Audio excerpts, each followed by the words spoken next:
الخلائق بإرادته ودحى الأرض بمشيته ورفع السماء بغير عمد بقدرته الأحد الصمد الذي لم يتخذ صاحبة ولا ولد خلق الخلق وأحصاهم عدد رفع السماء بقدرته بغير عمد بسط الأرض بقدرته على ماء الجمد قسم الرزق فلا ينسى من خلقه أحد ولم يكن له كفوا أحد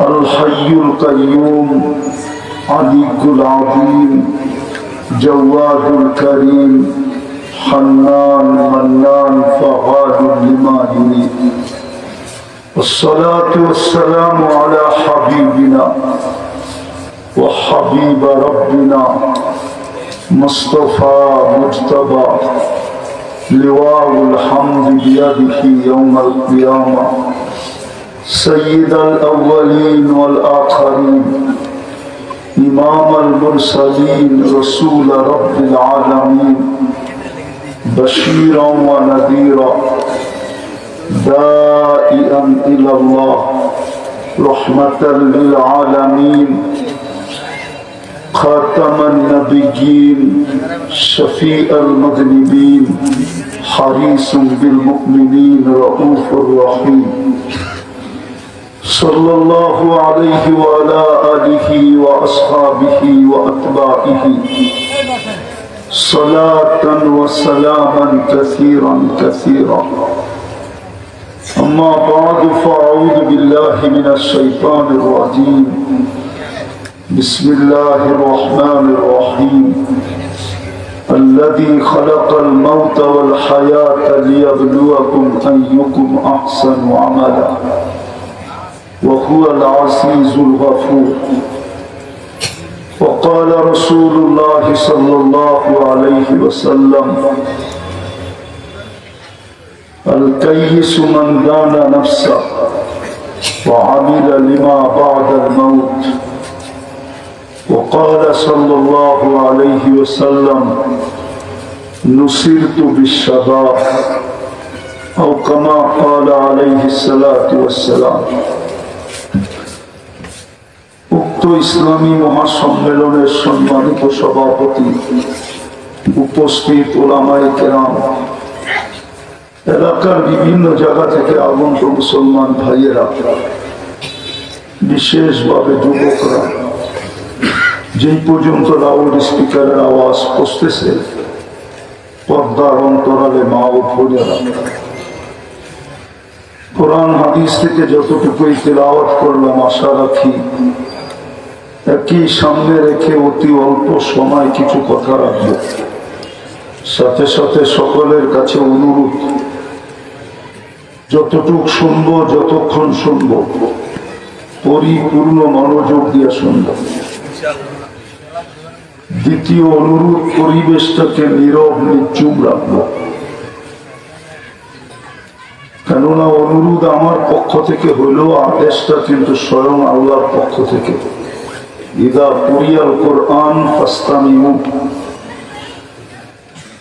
যখন কোরআনই কথা শোনো বা ডাইরেক্ট কোরআন শোনো তো পরিপূর্ণ মনোযোগ দিয়ে শোনো দ্বিতীয় হলো আনসিতু পরিবেশটাকে বিলকুল নীরব নির্জুম রেখে শোনো বিদায় আবারও অনুরোধ বা আবেদন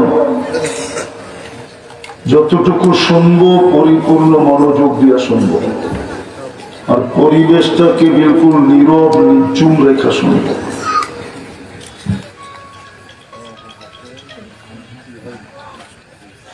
মানুষের জীবনের পুরাটা সময়ই মূল্যবান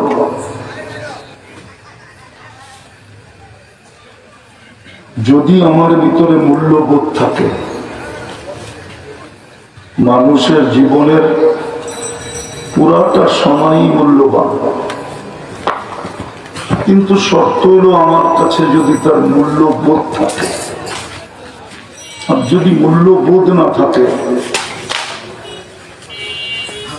মনোযোগ কিন্তু কথা লম্বা হবে না। যদি মূল্যবোধ থাকে তো পুরাটা সময়ই মূল্যবান।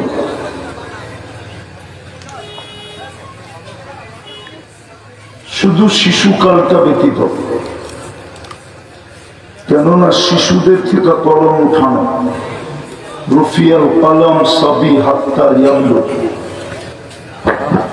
আস্তে আস্তে হবে, আস্তে আস্তে। আমারও তো লাউড স্পিকার আছে, কোরআনে স্পিকার দিয়ে শোনার কথা বলে না, মনোযোগ দিয়ে শোনার কথা বলছে। বিদায় হজে ১৬ লক্ষ সাহাবা ছিলেন, ওইখানে কোন কোম্পানির লাউড স্পিকার ছিল?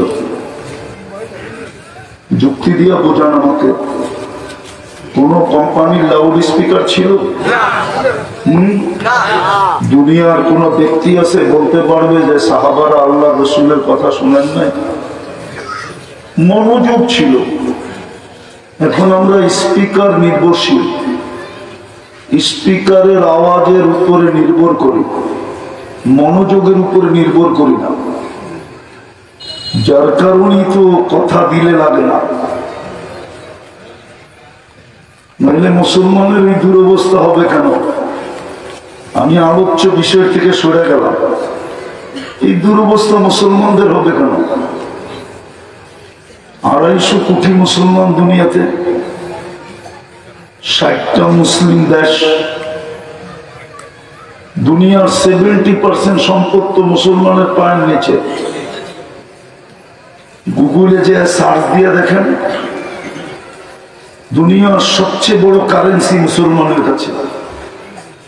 কুয়েতের চেয়ে বড় কারেন্সি কারো কাছে নাই, বাহরাইনের চেয়ে বড় কারেন্সি কারো কাছে নাই, ওমানের চেয়ে বড় কারেন্সি কারো কাছে নাই, ব্রুনাইয়ের চেয়ে বড় কারেন্সি কারো কাছে নাই। দুনিয়ার সবচেয়ে বেশি পোশাক মুসলমান ব্যবহার করে, কাপড় চোপড়। মুসলমান চেয়ে বেশি কাপড় চোপড় কেউ ব্যবহার করে না। প্রমাণ দিব গুগল থেকে বাহির করা। এখানে তো বেশিরভাগ নেতৃস্থানীয় লোক আছে, সবার হাতে অ্যান্ড্রয়েড সেট আছে, সবার কাছে ইন্টারনেটের সংযোগ আছে। এখনই সার্চ দিয়ে দেখুক না বিল গেটসের একটা প্যান্টের দাম কত, আর আমাদের বিত্তবানদের এক একটা পাঞ্জাবির দাম কত, পোশাকের দাম কত। এখন সার্চ দেখ, এখন সার্চ দিয়ে দেখো বিল গেটসের একটা প্যান্টের দাম কত, একটা শার্টের দাম কত, গুগলে দেওয়া আছে। আমেরিকার ডলার এত বড়, ট্রাম্প এত ধনী, ওর তো একটা গাড়িও নাই 24 ক্যারেট সোনায় মোড়ানো। দুবাই যুবরাজের তো একাধিক গাড়ি আছে 24 ক্যারেট সোনায় মোড়ানো। এই দুরবস্থা কেন মুসলমানদের?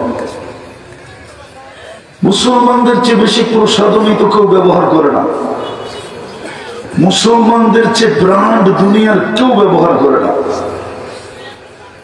আমি তেমন মিডিয়ায় বিশ্বাসী না, আমি দুনিয়া চষে বেড়াই, চষতে চষতে শেষ। উন্নত দুনিয়া শুধু আমার নিউজিল্যান্ড বাকি আছে। এক এক দেশে আমি 16-17 বার গেছি। মুসলমানের চেয়ে বেশি ব্র্যান্ড কেউ ব্যবহার করে না।